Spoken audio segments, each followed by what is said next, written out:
ഇന്നത്തെ കാലം അങ്ങനെ. എടോ, ഇന്ന് തലാക്ക് പറയാനും ഇന്ന് ബന്ധങ്ങൾ മുറിക്കാനും കാരണമൊന്നും പ്രത്യേകിച്ച് വേണ്ട. നമ്മുടെ വാഴലൊക്കെ കേൾക്കാൻ വരുന്നൊരു ചങ്ങാതിയുണ്ട്. ഓൻ പറഞ്ഞു, ഉസ്താദെ, എന്റെ ഭാര്യയുടെ സഹോദരന്റെ കല്യാണമാണ്, നിങ്ങളൊന്ന് വരണം. എനിക്ക് പോകാൻ പറ്റിയില്ല.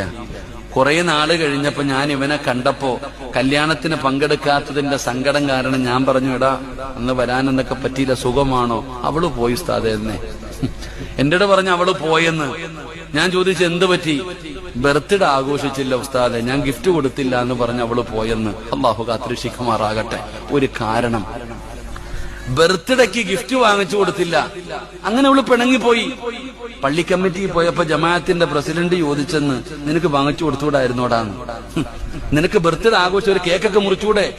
ഒരു കേക്കെങ്കിലും. ഓനത്ര വിവരവേ ഉള്ളൂ. അല്ലാഹു കാത്തുരക്ഷിക്കുമാറാകട്ടെ. അതങ്ങനെ എന്ത് വിവരമുണ്ട്? ഓരോ മനുഷ്യന്മാരുടെ ആരുടെ മസല ചോദിക്കേണ്ടത് എപ്പോഴും ആലിമിനോടാ, ജാഹിലിനോട് ചോദിച്ചിട്ട് കാര്യമൊന്നുമില്ല. ഓൻ അത്രയ്ക്കൊക്കെ ഉള്ളൂ. ഞാൻ പറഞ്ഞത് മസലയുടെ വിഷയം. അപ്പൊ ഈ ചങ്ങാതി പറഞ്ഞു, പോയെന്ന് ഭാര്യ. എന്തിന്റെ പേരിൽ? ബർത്ത്ഡേ ആഘോഷിക്കാത്തതിന്റെ പേരിൽ. ഇന്നത്തെ കാലം അങ്ങനെ.